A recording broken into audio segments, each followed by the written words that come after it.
Hi guys, good morning. This is Manay Gina once again and welcome back sa aking YouTube channel. So guys, for today's video, update tayo about kay Kim.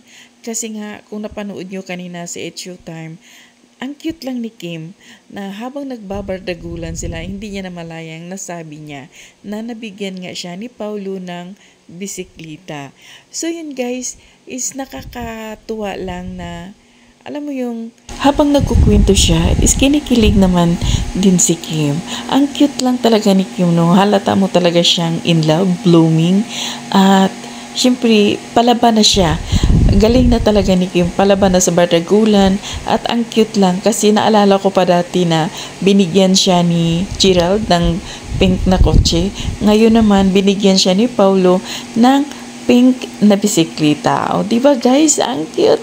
Nakakakilig lang. So, yun lang guys. Na-share ko lang.